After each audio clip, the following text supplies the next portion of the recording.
Pada sore ini saya sedang berada di Museum Sumpah Pemuda. Sebenarnya saya ingin tahu sih tentang sejarah Sumpah Pemuda ini. Dan saya masuk sudah janjian dengan Mas Eko, dia kurator Museum Sumpah Pemuda yang akan mengantar sampai ke dalam ruangan ini. Ayo silakan.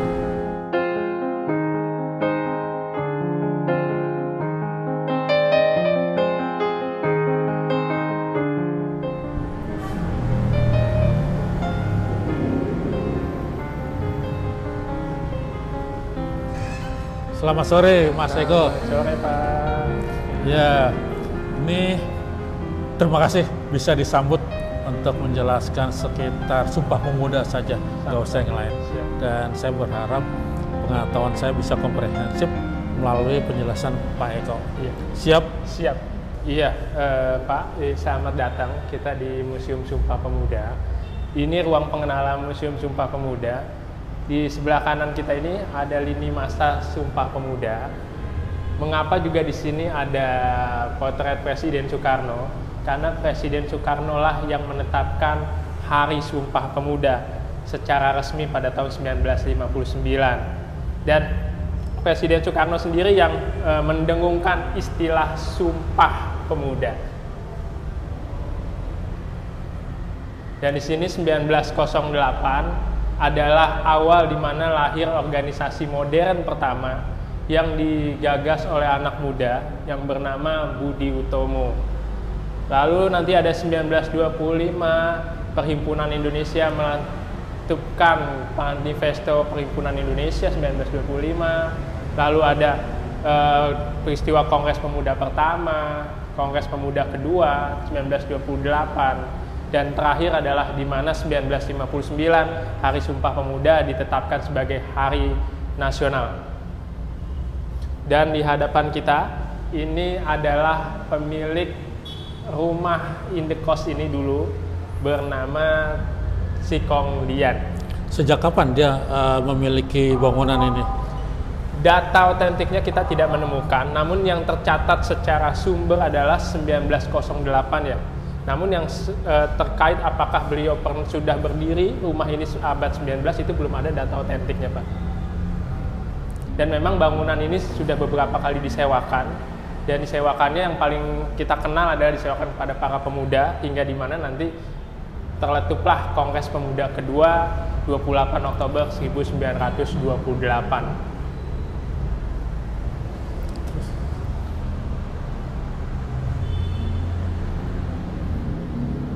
Selanjutnya kita masuk ke ruang organisasi pemuda kedaerahan. Di sini banyak pandel-pandel bendera organisasi pemuda.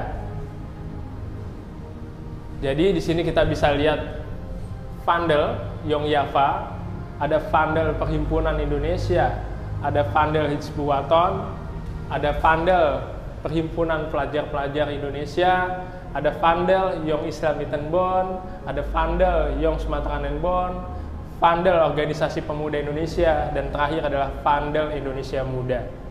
Jadi pandel-pandel ini ingin menunjukkan simbol dari organisasi masing-masing pemuda saat itu. Mereka punya semangat, spiritnya dari masing-masing organisasi. Pada dasarnya spirit yang dibawa oleh organisasi pemuda saat itu melambangkan semangat yang mereka bawa, identitas yang mereka bawa, cita-cita yang ingin mereka sampaikan. Dan di hadapan kita ini ada beberapa buletin majalah koleksi para pemuda saat itu.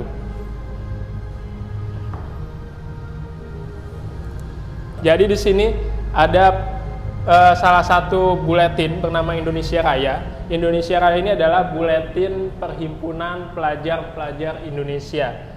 Perhimpunan Pelajar-Pelajar Indonesia adalah salah satu organisasi yang pernah menggunakan rumah ini sebagai tempat mereka berkumpul. Bahkan Indonesia Raya pernah dialamatkan di sini redaksinya.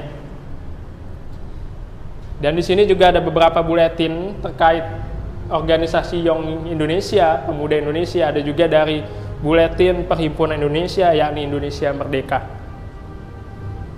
Dan di sini juga ada sebagian organisasi dari timur Indonesia, Yong Ambon, Yong Celebes, Perserikatan Minahasa. Lalu dari Betawi juga ada pemuda kaum Betawi yang dipimpin oleh Rohyani Suud.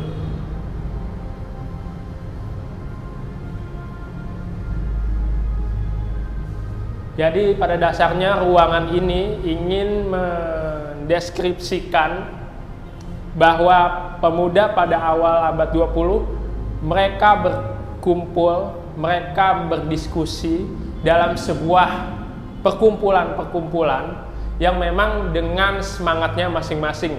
Ada yang membawa semangat kedaerahan, ada yang membawa semangat agama, yakni Yong Islami Tenbon, ada juga yang membawa semangat nasionalisme, seperti organisasi Perhimpunan Pelajar-Pelajar Indonesia, Perhimpunan Indonesia, dan Pemuda Indonesia. Selanjutnya kita masuk ke sebuah ruangan yang bernama Pemuda Bergerak. Kenapa ruangan ini disebut ruangan Pemuda Bergerak? Karena disinilah nanti para pemuda yang berdasarkan organisasi, perkumpulan kedaerahan, mereka menyelenggarakan sebuah kongres pemuda pertama pada 30 April sampai dengan 2 Mei 1926 di sebuah gedung yang kini menjadi Gedung Kimia Farma. Gedung Penggagasnya Kimia Farma itu yang di sebelah mana ya? yang Jalan Dr. Wahidin, Pak. Wahidin ya. Nah, jadinya di sini para pemuda berkumpul, digagas oleh Muhammad Tabrani. Saat itu beliau merupakan anggota organisasi Yong Yafa, dan Muhammad Tabrani inilah yang menggagas Kongres Pemuda pertama, di mana saat itu terkumpul organisasi perkumpulan pemuda kedaerahan dari Yong Sumatera Nenbon yang diwakili oleh Bahadur Johan, ada Nyonya Stein Adams dari perkumpulan Minahasa, dan juga ada Adi Negoro yang juga organisasi yang sama Yong Sumatera Nenbon dengan Bahadur Johan. Dan di hadapan kita ini ada diorama. Diorama ini adalah menggambarkan para pemuda dahulu. Mereka berdiskusi di sini, mereka belajar di sini, karena memang rumah ini dahulu adalah sebuah rumah kos, rumah yang disewakan oleh pemiliknya ketika para pemuda tinggal di sini.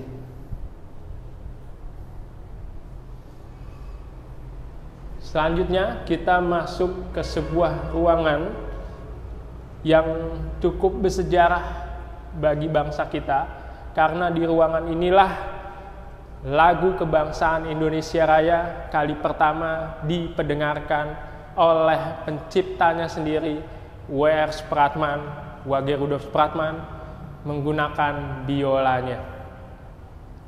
W.R. Supratman memperdengarkan di hadapan para panitia dan peserta Kongres Pemuda kedua. Ketua panitia saat itu adalah Sugondo Joyo Puspito, berasal dari perkumpulan organisasi Perhimpunan Pelajar-Pelajar Indonesia. Lalu juga ada beberapa panitia lainnya seperti Joko Marsaid, wakil ketua, ada Amir Sarifudin sebagai bendahara, dan ada perumus Ikrar Sumpah Pemuda yakni Muhammad Yamin. Muhammad Yamin dahulu adalah sekretaris Kongres Pemuda kedua. Jadi di ruangan Kongres Pemuda kedua inilah tempat berlangsungnya Kongres penutupan 28 Oktober 1928.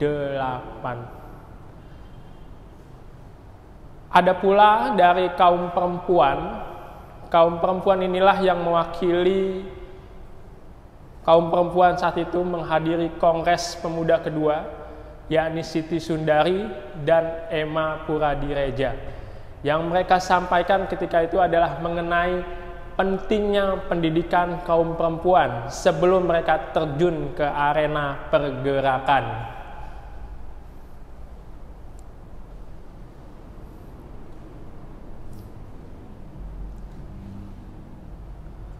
Di sini pula Ikrar Sumpah Pemuda dibacakan dalam sebuah putusan Kongres yang disebarluaskan lewat surat kabar dan majalah-majalah saat itu, di mana ikrar atau putusan itu masih kita kenal sekarang sebagai Sumpah Pemuda. yakni pertama, kami putra dan putri Indonesia mengaku bertumpah darah yang satu tanah Indonesia. Kedua, kami putra dan putri Indonesia mengaku berbangsa yang satu bangsa Indonesia. Dan yang ketiga, kami putra dan putri Indonesia menjunjung bahasa persatuan, bahasa Indonesia. Jadi putusan Kongres inilah yang di kemudian hari kita kenal sebagai Sumpah Pemuda. Disinilah para pemuda memberi identitas diri mereka sebagai orang Indonesia, pemuda Indonesia. Oke, kita selanjutnya masuk ke ruangan sejarah rumah.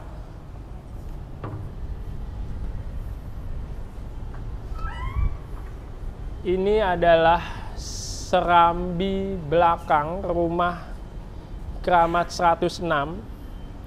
Serambi belakang ini dahulu dipakai oleh anak muda ketika itu untuk berlatih kesenian. Jadi mereka dari pemuda-pemuda kerap melakukan aktivitas kesenian di sini, terutama mereka yang berasal dari anggota perkumpulan Yong-Yava. Dan serambi belakang ini juga sering digunakan untuk mereka makan-makan. Mereka mengadakan acara rapat. Jadi tempat fokus berkumpulnya para pemuda saat itu adalah di bagian serambi belakang ini. Selanjutnya, kita akan masuk ke sebuah ruangan. Ruangan ini adalah memorabilia pemilik rumah kos Si Kong Lian. Jadi di sini kita bisa lihat benda-benda memorabilia Si Kong Lian, dan juga kita bisa melihat potret sejarah pengelolaan gedung Museum Sumpah Pemuda. Gedung ini dipugar oleh Gubernur DKI Jakarta Ali Sadikin pada tanggal 20 Mei 1973, kemudian diresmikan sebagai Gedung Sumpah Pemuda oleh Presiden Soeharto pada tanggal 20 Mei 1974.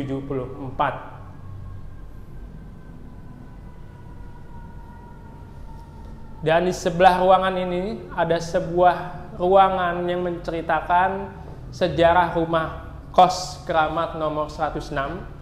Dan di hadapan kita ada beberapa tokoh, diantaranya Amin Syarifuddin, Adnan Kapalgani, dan Muhammad Yamin. Tiga tokoh ini adalah para penghuni kos rumah ini ketika masih berstatus Indonesis Klub Kebo.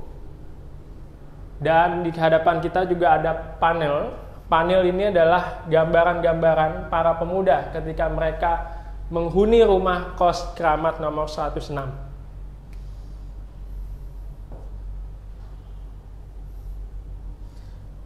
Rumah kos Kramat 106 awalnya dihuni oleh pelajar Jawa yang berasal dari perkumpulan kesenian Stovia bernama Langen Siswo. Awalnya mereka tinggal di Kuitang 13, karena rumah kos yang mereka tempati cukup sempit, mereka mencari rumah yang lebih luas dan didapatilah rumah di Jalan Kramat nomor 106.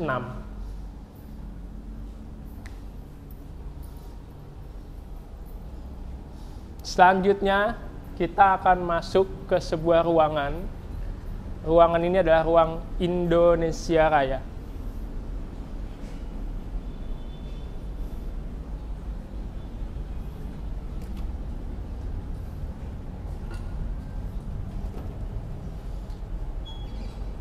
Ruang Indonesia Raya adalah ruang yang mengkisahkan sejarah lagu kebangsaan Indonesia Raya.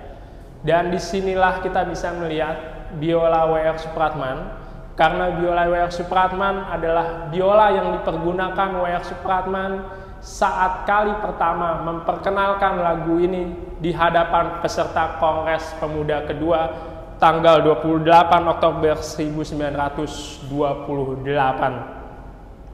Tidak hanya menggunakan biola, W.R. Supratman juga memperdengarkan melalui medium piringan hitam. Beliau bekerja sama dengan seorang Tionghoa bernama Yo Kim Chan pada 1930 beliau merekam Indonesia Raya versi keroncong.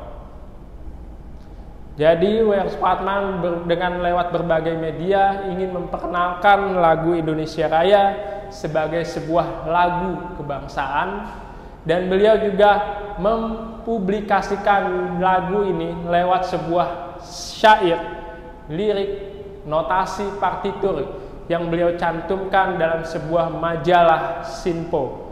Dan partitur ini diabadikan dalam relief di Museum Sumpah Pemuda. Jadi kita bisa melihat bagaimana partitur lagu Indonesia Raya yang dimuat majalah Sinpo.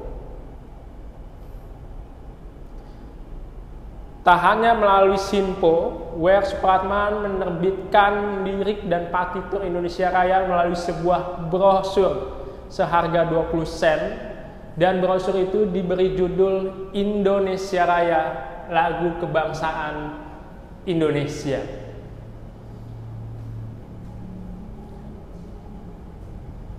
W.R. Supratman melalui beberapa sumber lahir di Jatinegara 9 Maret 1903. Beliau wafat 17 Agustus 1938. Status beliau sudah menjadi pahlawan nasional, dan beberapa karya beliau juga cukup dikenal oleh masyarakat Indonesia, yakni Indonesia Raya, Ibu Kartini, dan Di Timur Matahari. Jadi, ruang lagu kebangsaan Indonesia Raya ini adalah ruang untuk mengenang bagaimana kisah Indonesia Raya diperdengarkan. Selanjutnya, kita masuk ke sebuah ruang yang diberi nama Setelah Sumpah Pemuda. Apa-apa saja yang telah digapai oleh kalangan pemuda setelah Sumpah Pemuda atau setelah Kongres Pemuda kedua, yakni terselenggaranya Kongres Perempuan Indonesia pada bulan Desember 1928. Kongres Perempuan ini terselenggara karena ada iktikat semangat kaum perempuan setelah melihat Kongres Pemuda kedua di Batavia 28 Oktober 1928. Kaum perempuan berkumpul untuk menyatakan sikapnya bagaimana memperjuangkan nasib kaum perempuan.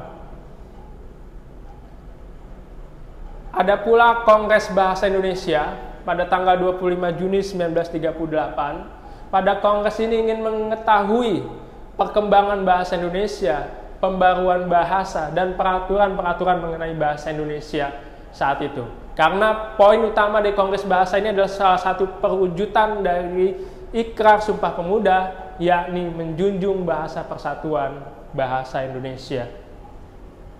Ada pula di sebelah kanan kita ini koleksi-koleksi kepanduan. Jadi kepanduan adalah salah satu organisasi yang cukup berperan dalam Kongres Pemuda kedua. Kenapa? Karena mereka hadir pada Kongres Pemuda kedua lewat beberapa tokohnya seperti Mr. Sunaryo, Theo Pangemanan, Dr. Muwardi, dan itu adalah mereka adalah anggota kepanduan.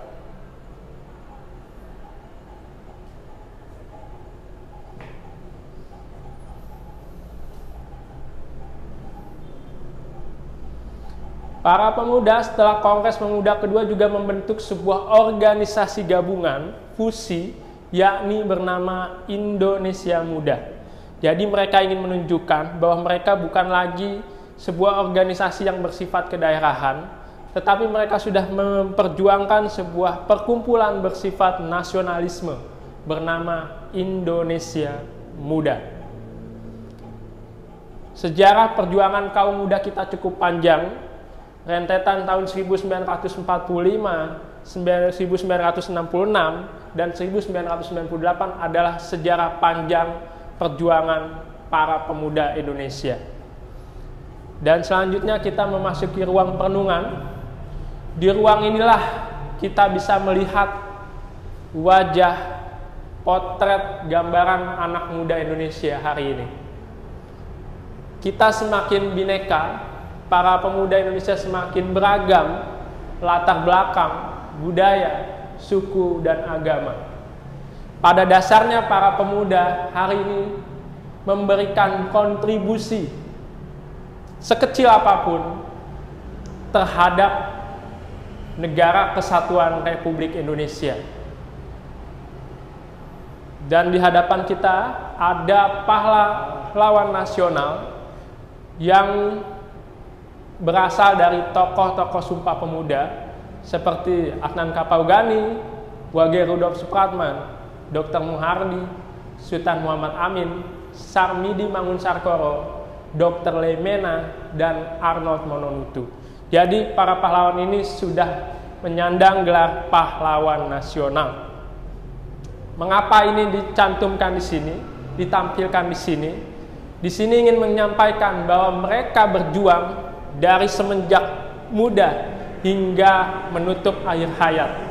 Jadi para pemuda untuk tidak berhenti memberikan kontribusinya, walaupun mereka sudah berusia senja, tapi bisa menunjukkan kompetensi mereka, kemampuan mereka untuk bangsa Indonesia. Itu saja, sekian dari saya. Semoga bermanfaat apa yang saya sampaikan di sini. Kurang lebihnya mohon maaf apabila ada kata-kata yang kurang berkenan. Sekian, terima kasih. Selamat siang. Mas Eko, terima kasih banyak ya. Ya.